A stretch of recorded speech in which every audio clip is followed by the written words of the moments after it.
So you're a homeowner now and you're considering purchasing another property. The golden question is, should you buy first or should you sell first? I get this question all the time, so I thought I'd share a couple key points in this video that will hopefully help you if the scenario arises for you. So stay tuned. We're going to dive into it right now.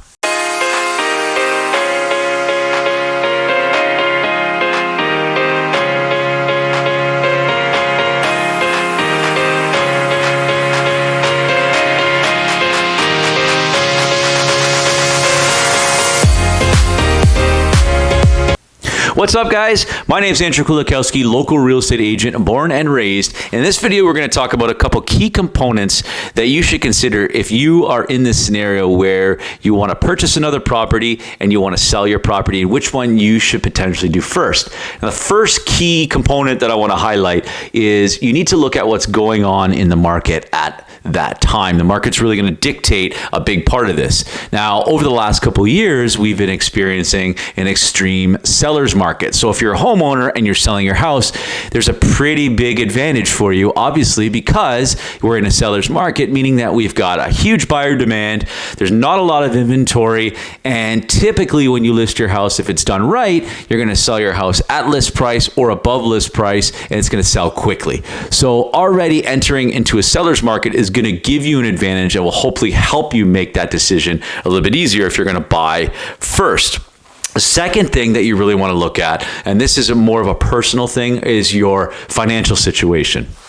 Now, of course, everybody has a different financial situation. So making sure that you understand your financial situation and that you've been pre-approved for your finances, that every duck is in a row, your T's are crossed, your I's are dotted, and making sure that you understand where you are if you are going into the market and you are going to purchase another house. You need to know what your limits are and make sure you calculate all the risks involved in it.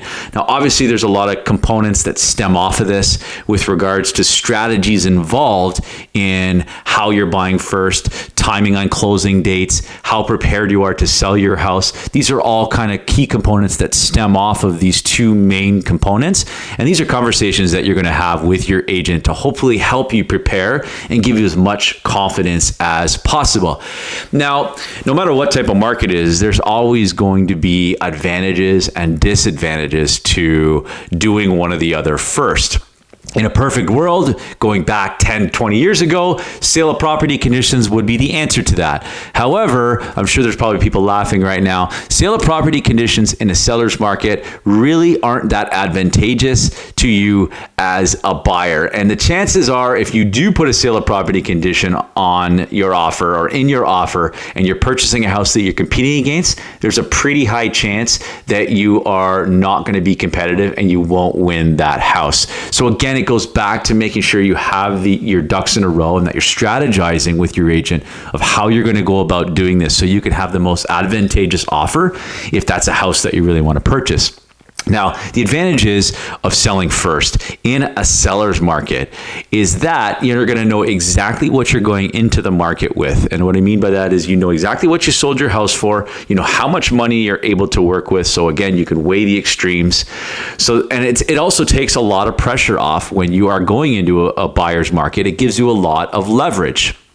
The disadvantage to selling first going into a buyer's market is that it puts a lot of pressure on you as a buyer now, because now you know you have to buy another house. So you need a place to live because you have a closing date that is ticking.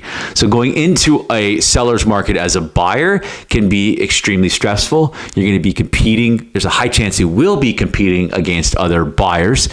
So being prepared for this, and then also too, you also have to understand that yes, you sold your house on a high or maybe over list price, but now you're going into a market where you're going to be potentially in competition, which means you're probably going to have to pay a little bit more for the house that you really, really want.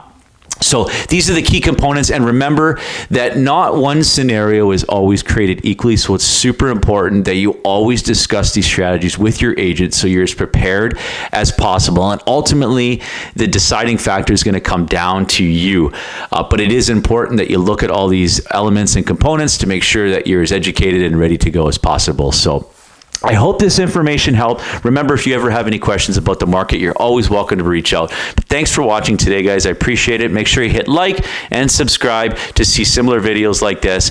But we will see you all on the next one.